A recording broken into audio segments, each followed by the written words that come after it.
Ayun, so yun mga kaduskis. Luto na. Titikman na natin.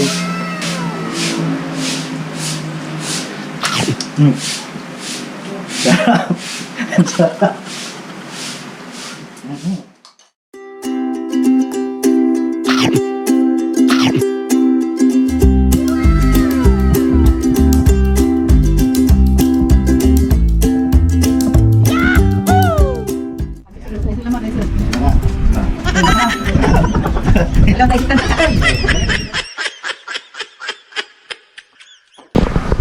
Ayun no. Yo, what's up mga kaduskis? It's nice to be back. So ngayon magluluto tayo ng malunggay. Ginisang malunggay. So bago ang lahat mga kaduskis, sa mga hindi pa nakapag-subscribe dyan, please like, subscribe, and share para tumama tayo mga kaduskis. So ngayong araw na to, luto natin ito mga kaduskis kasi wala nang budget. Siyempre ito, mahal ito ngayon mga kaduskis. Actually lahat ng bili na yan, mahal na eh.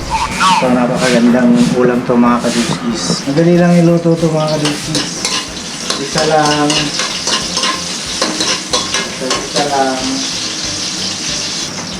Kasi pag nagisa na natin to. 2 beses na yan! So, kanina pinakita yung kung paano gawin yung malunggay. So, papakita ko na ulit dito.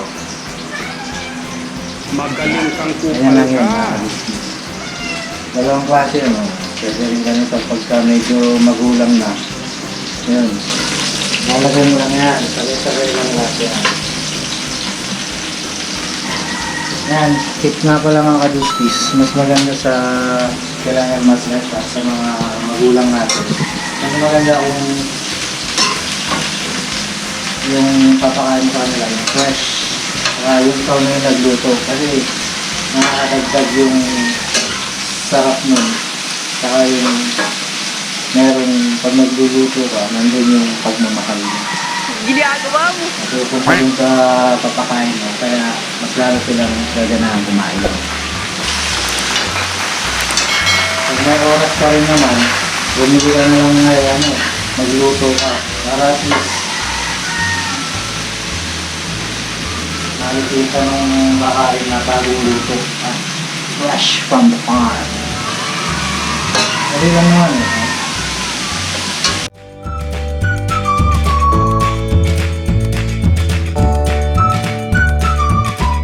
So yung mga kaduskis, nagisa na natin. So ito yung secret ingredients na nagpapasarap dito mga kaduskis.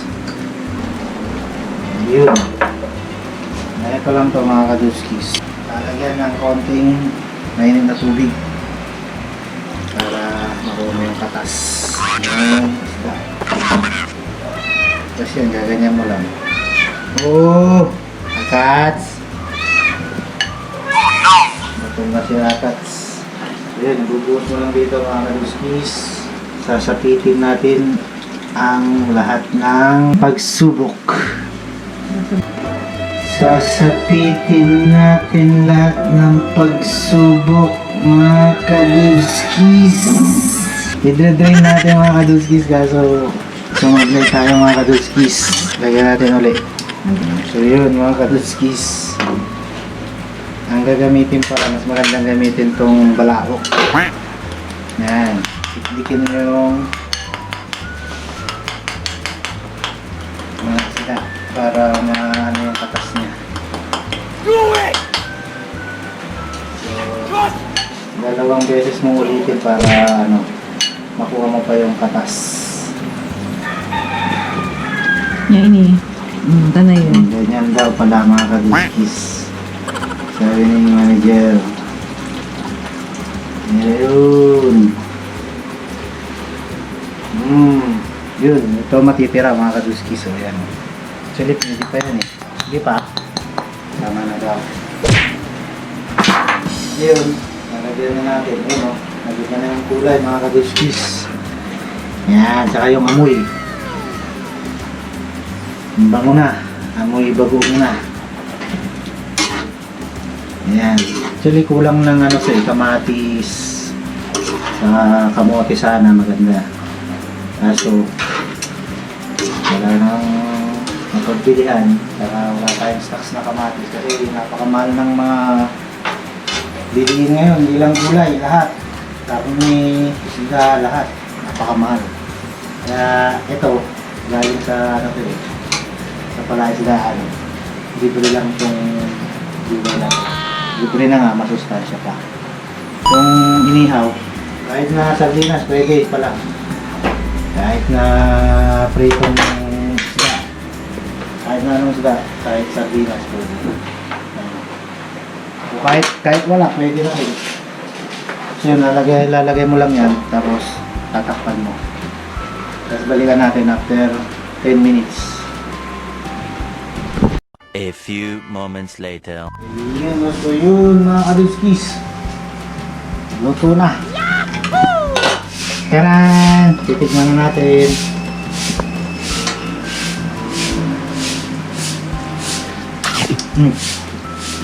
Sarap. Ang sarap.